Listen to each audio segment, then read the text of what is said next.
Olá, crianças! Bom dia! Tudo bem com vocês? Tudo certinho por aí? Espero que sim. Preparados para mais uma semana? Vamos lá? Obedecendo a mamãe, o papai aí em casa, fazendo as atividades com atenção, com capricho. Não vamos desanimar. Combinado? Conto com vocês. Então, beijo, boa semana para nós! E na nossa aulinha de língua portuguesa dessa semana, nós vamos fazer um pouquinho lá no livro do Buriti, que é a continuação do que a gente estava fazendo, e no livro Ler e Escrever novo, que vocês pegaram na escola, tá? Que já é o volume 2. Então, no livro que a gente estava fazendo, Buriti, e também no Ler e Escrever, tá?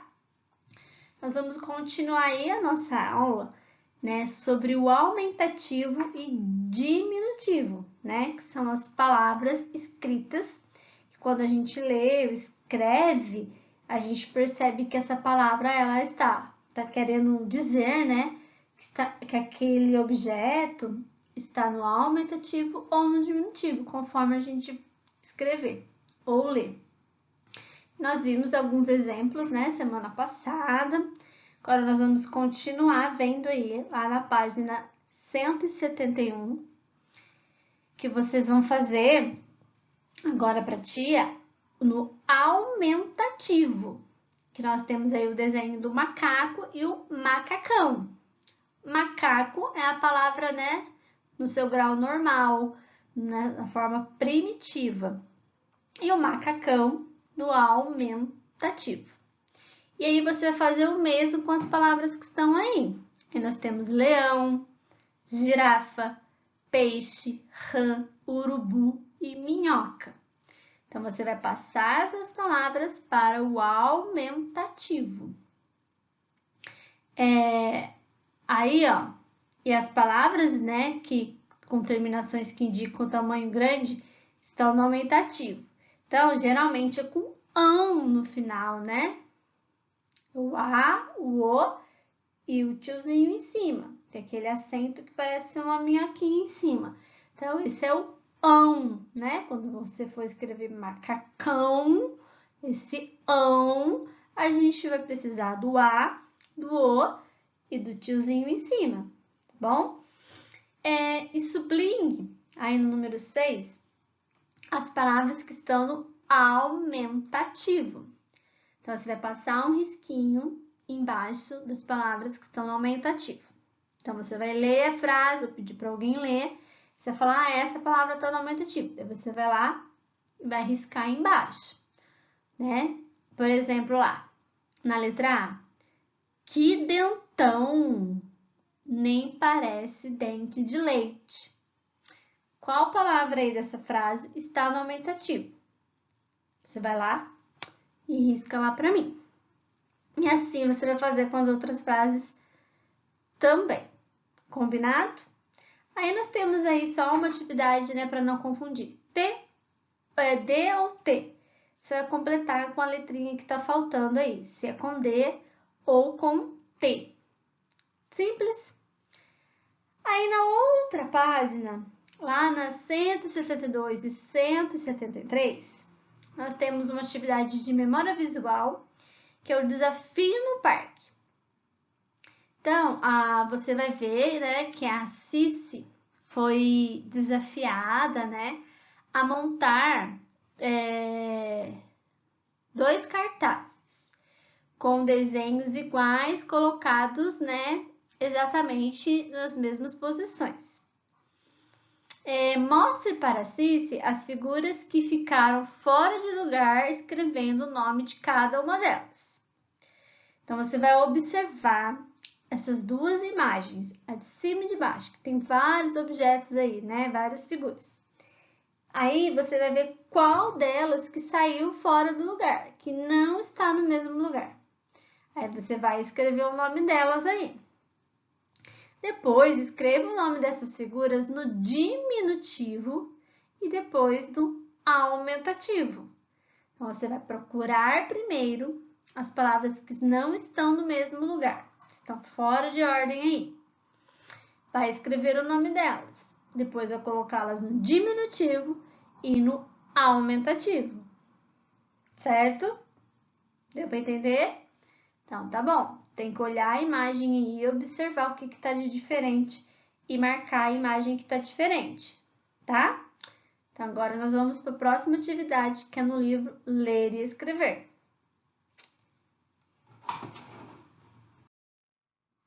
E no livro Ler e Escrever, nós vamos ter aí um textinho que Emília forma palavras. E nesse texto tem algumas palavrinhas que estão grifadas aí, que estão escritas com um pretinho bem mais forte, está destacando no texto. Então, está em negrito algumas palavras nesse texto, que vocês vão ler aí junto em casa, com alguém, esse textinho, e vão perceber essas palavrinhas que estão grifadas. E depois vai registrar nessa tabela, no número 3, as palavras que estão grifadas, você vai escrever no diminutivo e na forma primitiva dela. Então, aí você viu lá a primeira palavrinha que está lá grifada, que é engraçadinhas. Engraçadinhas, ela está no diminutivo ou na forma primitiva? No diminutivo. Engraçadinha está no diminutivo. Você vai escrever. E como que é a forma primitiva dela? A palavra engraçadinha, como que a gente quer a palavra dela normal? Aí, depois, por exemplo, cansadinha. Cansadinha está no diminutivo. Como é a forma dela no primitivo? Então, cansadinha, cansada. Então, forma diminutiva, cansadinha. Forma primitiva, cansada. Deu para entender? Então, é isso que vocês vão fazer. Pegar essas palavras que estão em negrito, colocá-las aí no diminutivo e escrever como é a forma dela no primitivo. Forma dela primitiva. Como que seria ela normal? Então, aí a outra questão não é para fazer, essa aí que tem uma cruz aí, de vermelho aí, não é para fazer. Então, é só para completar esse quadro com as palavras aí do texto da Emília Forma Palavras. Chique? Boa aulinha para vocês de português. Beijão no coração. E na nossa aulinha de Lions Quest, nós vamos continuar aí vendo o assunto sobre os círculos de cuidado que nós vimos na semana passada na aulinha. Lembra que a tia lá mostrou para vocês? Olhem aí no livro, quais são os 6 círculos de cuidados que nós temos. E refletindo sobre isso, vocês vão responder essas questões que estão aí no livro, Quais são esses 6 círculos? Vocês vão escrever o nome aí deles. Como você se sente sobre as pessoas de cada um dos seus círculos de cuidado? Como é a sua relação com as pessoas que fazem parte desse seu círculo de cuidado? Como você acha que pode mostrar às pessoas que se importa com elas? Você, como que você acha? Como que eu posso mostrar para alguém que eu me importo com ela? Pensa aí. Responda aí com seu coração, com seu pensamento. Como que você acha que você pode demonstrar para alguém que você se importa? E aí, na outra página, pense nas pessoas que você se relacionou em seus círculos de cuidado e responda aí, Como as pessoas mostram que elas se importam com você? Como que você sabe que alguém se importa com você? O que ela faz para você saber disso? E como você demonstra que se importa com elas? E por que mostramos que nos importamos com as pessoas? O que você acha? Por que eu tenho que me mostrar que eu me importo com aquela pessoa? Por quê? Para quê? Então, são reflexões, pensamentos para vocês discutirem aí em casa, conversarem né? Como que demonstra cuidado, como que demonstra atenção um para com o outro, né? Coisas às vezes simples que alguém faz pra gente, já é um cuidado, né? Já é uma atenção. Então, como que você observa isso? Você sabe perceber isso quando alguém cuida de você? Você reconhece isso? O que é um cuidado? Quando alguém faz alguma coisa e você, nossa, tá cuidando de mim? Quando alguém se preocupa? Então, converse em casa sobre essas ações tão importantes, né? Em todo lugar que a gente convive, seja na escola, na família, no trabalho, né? Seja na comunidade, seja onde for. A gente sempre vai encontrar pessoas que cuidam da gente e também pessoas que não cuidam, mas a gente tem que se apegar sempre a essas pessoas que estão sempre ao nosso lado, nos cuidando. Então, como que você percebe isso? Quais atitudes que você já viu, que você vivencia aí na sua casa, né? Na escola, que você já passou, que você falou, nossa, cuidou de mim. Então, pensa aí e responda essas questões com todo carinho, tá? Beijo!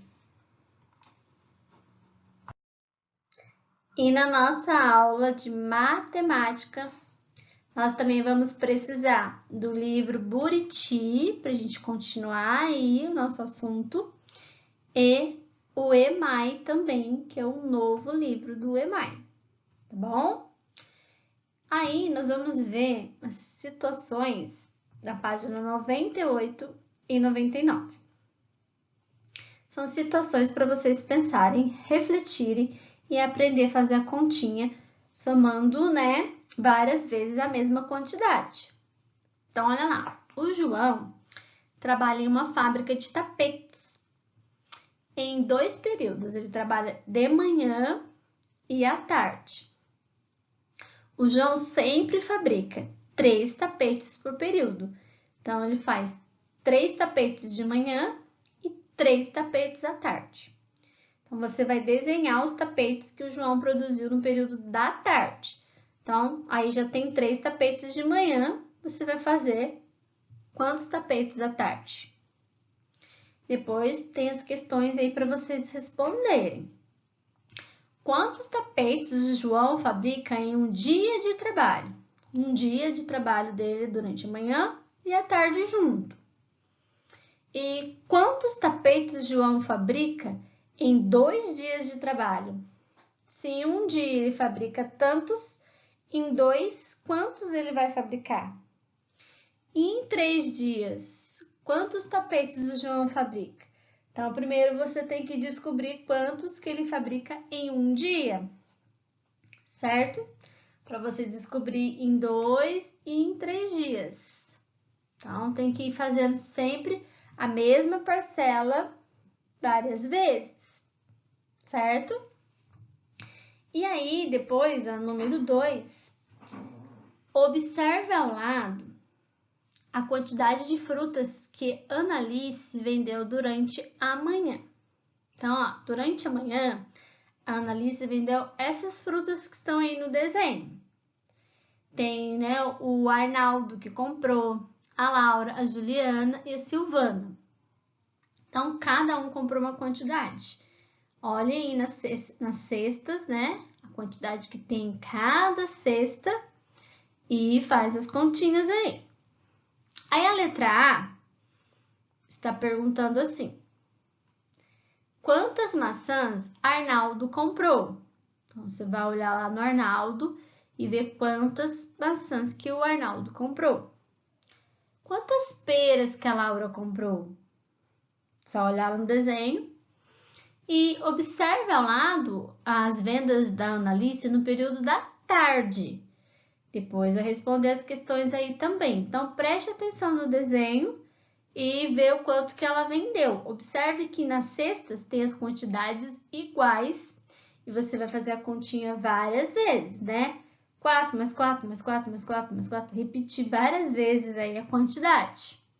Então, se não conseguir, né, de cabeça, pode ir contando os dedos, do jeito que você conseguir, tá bom?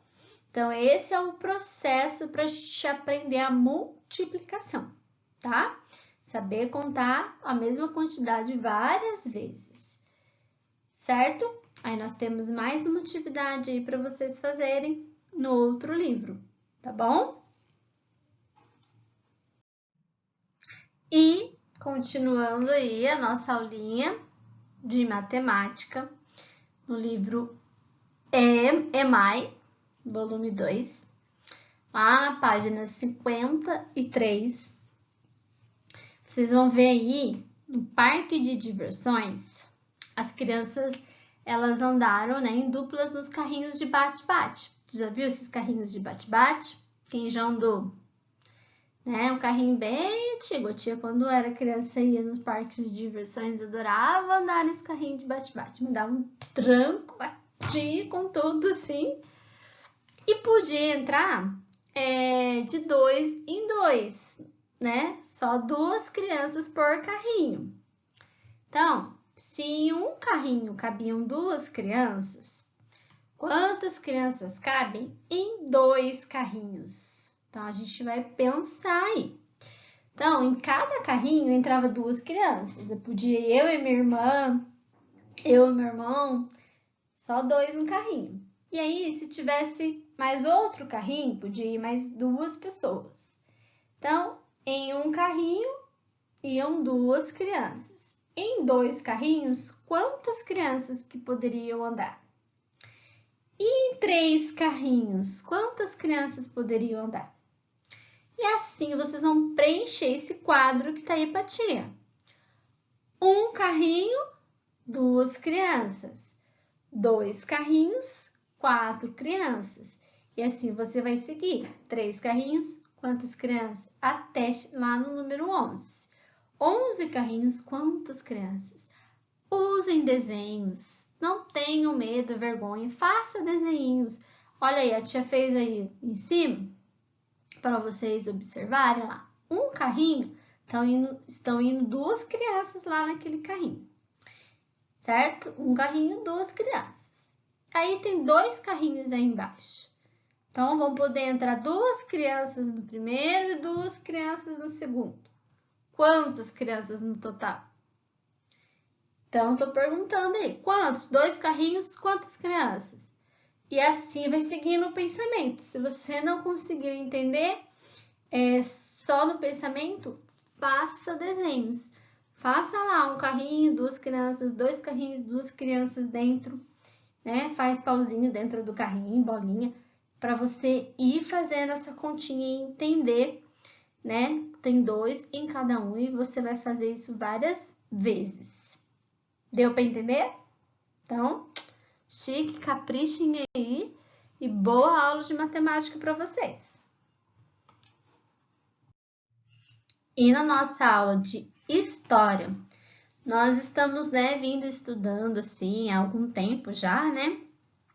Sobre as nossas memórias, sobre as nossas histórias de vida, né? Registros, coisas que trazem recordações na vida da gente, mudanças, né? Conforme o tempo.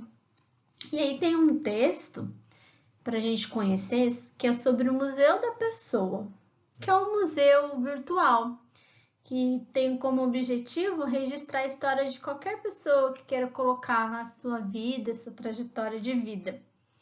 E aí as pessoas registram ao longo do tempo, né, tudo que aconteceu na vida dela, né? Aí tem um registro também, um trecho do depoimento da vovó Neuza, né, que ela coloca lá a história dela, conta como é que foi, um pedaço da história dela, né? Então, o Museu da Pessoa é um lugar que as pessoas registram coisas que aconteceram na vida dela. Fatos, momentos, situações, né? Assim como vocês também já fizeram aí no livrinho de vocês. Alguma coisa que vocês lembram, que recorda, uma coisa que aconteceu que vocês deixaram na memória, um objeto, uma coisa que vocês gostariam de deixar como lembrança para toda a vida, né? Isso faz parte da história.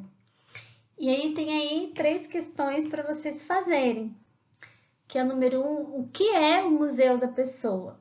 E nesse texto já está explicando o que é. Então, com uma leitura bem atenta, já está explicando o que é. E o número 2 é por que é importante registrar e preservar as memórias das pessoas da comunidade.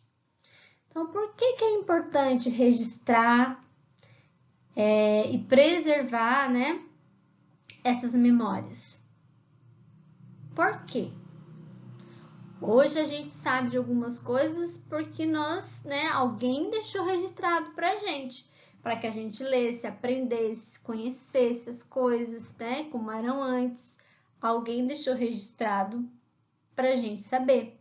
Então, as futuras gerações, para saber como é hoje, elas vão precisar desse registro, né? Seus netos, filhos, netos, como eles vão saber como a vida é hoje, né? Lá na frente, eles vão falar, nossa, como era na época da minha avó, da minha mãe. Então, para eles saberem disso, a gente precisa deixar esses registros, assim como a gente sabe de algumas coisas, porque alguém deixou pra gente, né? E o número 3, desenhe no espaço a seguir um lugar ou uma situação que conta um pouco da sua história. Então, você vai fazer um desenho aí bem legal de um lugar, né? Um espaço, seja sua casa, seja qualquer outro lugar, que conta um pouquinho da sua história, né? Eu posso desenhar aí uma sala de aula que conta um pouco da minha história, né? Eu estudei. Por exemplo, se eu desenhar a escola e Fernando Alencar, eu estudei na escola Fernando Alencar quando eu era criança e hoje eu trabalho na escola como professora. Então, isso faz parte da minha história, da minha vida, né? Também sentei aí na carteirinha lá da sala de aula, onde vocês, né, sentavam, né? E a tia também era criança, estudava lá igual a vocês. E aí, com o tempo, estudando e fui, hoje, né, me tornei professora e estou dando aula aonde eu estudei. Isso faz parte da minha história. Então, e para vocês, né, coisas que vocês já vivenciaram, que faz parte da história de vocês, um lugar, alguma coisa que vai ficar aí guardadinho na memória de vocês e vai fazer parte da vida. Eu fui num lugar muito legal, não, nossa, eu sempre visitei a roça da minha avó, o sítio do meu avô, é um lugar que eu adoro isso, vai ficar guardado para mim para sempre. Uau, meu avô sempre me levava em algum lugar, alguma coisa. Então, cada um tem a sua memória aí, cada um tem a sua história, né? E aí faz o desenho que você se identificar. Combinado? Então, boa aulinha aí para vocês. E na nossa aulinha de geografia, nós vamos continuar aí o assunto sobre meios de comunicação, sejam eles individuais ou coletivos. Agora, vocês vão fazer uma pesquisa, né? Vocês vão perguntar para os seus familiares. Aí você vai pôr o nome aí nessa tabela de quem você entrevistou e o que essa pessoa respondeu, quais meios de comunicação eles utilizam no dia a dia. E aí você vai anotar aí. Então, você vai pôr o nome. Eu entrevistei a minha prima Maria. Você vai colocar lá, prima Maria. Qual é o meio de comunicação que ela mais utiliza? Carta, telefone fixo, telefone celular ou e-mail? Telefone fixo é aquele telefone que tem na casa, que dá aquele toquinho, que é muito raro hoje em dia a gente ver, mas tem gente que ainda tem. Na casa da minha mãe ainda tem. Então, tem algumas casas que ainda tem. Então, quais meios de comunicação que elas mais usam, né? Que ela utiliza no dia a dia. Então, você vai pôr o nome da pessoa que você perguntou e a resposta dela, você vai marcar um xizinho aí. Aí depois você vai colocar quantas pessoas você entrevistou, qual foi as respostas que ela deram, aí você vai assinalar aí, tá? De acordo com a sua pesquisa. Então, e os meios de comunicação coletivos, eles são usados para transmitir informações para muitas pessoas ao mesmo tempo. Por isso que é coletivo. É muita gente e aí a informação chega para muita gente muito mais rápido. O individual, o meio de comunicação individual, é quando eu quero me comunicar com aquela pessoa, com uma pessoa. Então, eu mando um e-mail, eu ligo, né? Eu mando uma carta. Então, é eu e a pessoa.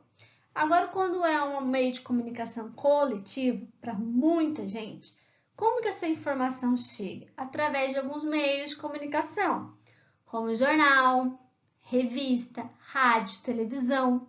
Isso a informação chega para muita gente ao mesmo tempo, certo?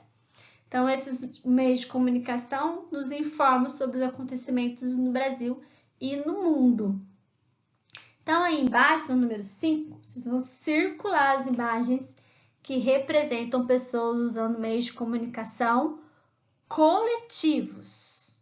Então, tem vários desenhos aí. Você vai só circular os que são coletivos, que chegam para muita gente ao mesmo tempo. Então, dos meios de comunicação que você circulou, quais deles você utiliza no seu dia a dia? Você circulou alguns aí. Quais deles vocês utilizam, né? Telefone, rádio, jornal, revista. Então, qual que você tem acesso? Que você usa aí na sua casa? Televisão, rádio, jornal, revista. Como que você, né? O que você usa aí na sua casa? Então, cada um vai ter suas respostas. Mas pense direitinho para responder. Lembre-se sempre que os meios de comunicação individuais são aquele que você usa para falar com alguém. E os meios de comunicação coletivos é aquilo que dá informação para muita gente ao mesmo tempo. Certo? Não esqueça de fazer a pesquisa aí, né? Quantas pessoas você consegue entrevistar. Aí você pode usar um meio de comunicação para, né? Perguntar para as pessoas, só mora eu, meu pai e minha mãe. Mas eu quero falar com a minha avó. Você vai lá, liga para a vovó, qual é o meio de comunicação que você mais usa? Eu estou usando o meio de comunicação. Ó, nossa vida está aqui dentro agora, né? Estragou, perco tudo. Então, olha só, faça pesquisa aí, né? Use os meios de comunicação para conseguir chegar até as pessoas que estão longe de você para responder, tá bom? Boa aulinha para vocês de geografia. E na nossa aulinha de ciências, vocês fizeram semana passada aí, né? O experimento do flutua ou afunda. E como é que foi? Gostaram? Acertaram quase tudo? Então, cada tipo de material, né? Dependendo do material que cada objeto é feito, a gente vai ter um resultado diferente. Se ele for mais leve, ele vai flutuar, né? Se ele for mais pesado, ele vai afundar, e dependendo do quanto de ar que ele tem dentro dele também. Hoje nós vamos ver os estados físicos desses materiais. Então, existem 3 estados físicos que a gente tem que guardar na nossa cabecinha, que é sólido, líquido e gasoso. Sólido, líquido e gasoso. Então, na natureza, os materiais podem ser encontrados principalmente em 3 estados: sólido, líquido e gasoso. No estado sólido, os materiais têm forma definida, independentemente de onde estão. Por exemplo, um banco de madeira é sólido e tem o mesmo formato. Não importa se ele está na sala ou no quintal ou no sol, o banco de madeira vai ser sempre do mesmo jeito. O material dele é sólido. Quando estão no estado líquido, os materiais não têm forma definida. eles formam, né? Eles tomam a forma do recipiente que eles estão colocados. Se eu pego a água e coloco dentro desta garrafinha, a água vai ficar no formato desta garrafinha, certo? Agora, se eu pego a água e coloco, vamos supor, aqui, jogo a água aqui nessa tampa, a água vai ficar no formato desta tampa. Então, depende de onde você coloca, ela vai ficar no formato, né, do recipiente. Então, ela está no líquido, né? A água. Então, esse é o estado líquido. E os materiais do estado gasoso também ficam com o formato do recipiente que eles estão, mas ocupam todo o espaço possível. Eles preenchem completamente o recipiente. Então, quando você pega um balão e enche de gás dentro, é o estado gasoso, né? É um gás, tipo gás hélio, que é aquele balão que você segura, se você soltar ele vai embora, né?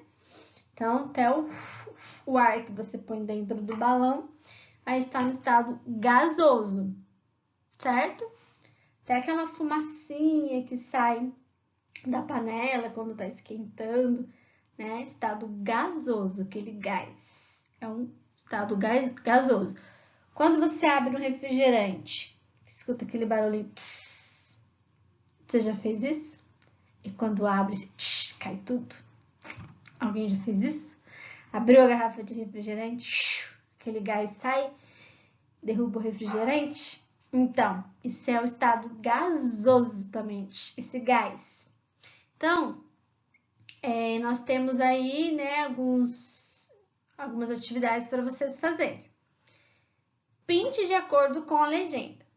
Então, você vai olhar os desenhos e o que está escrito aí perguntando. Se for sólido, você vai pintar de vermelhinho. Se for líquido, de verde. Se for gasoso, de azul. Então, olha lá. O ar dentro da bola, o ar que tem dentro da bola, ele é sólido, líquido ou gasoso? O leite ele é sólido, líquido ou gasoso? Há bolhas no refrigerante, sólido, líquido ou gasoso? O shampoo e a fruta, né? As frutas, sólido, líquido ou gasoso? Então, sólido a gente pode pegar, né? O líquido, ele vai escorrer nas nossas mãos, o gasoso vai evaporar. Então, pense aí.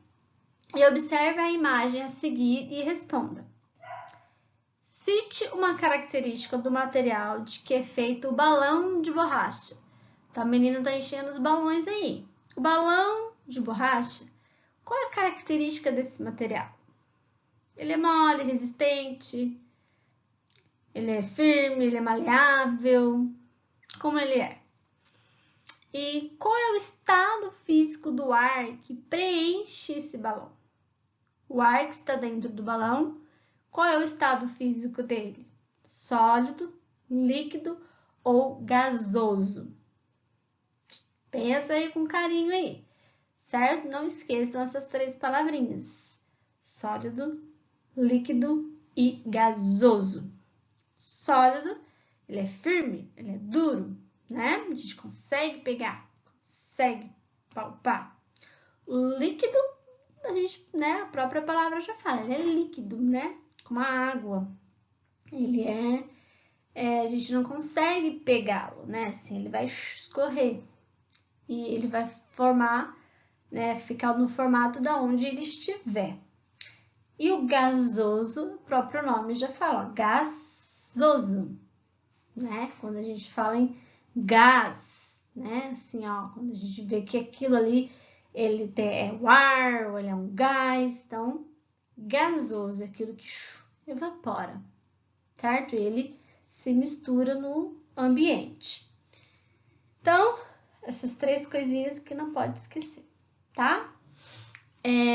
Boa aula para vocês de ciência, boa semana e caprichem nas atividades.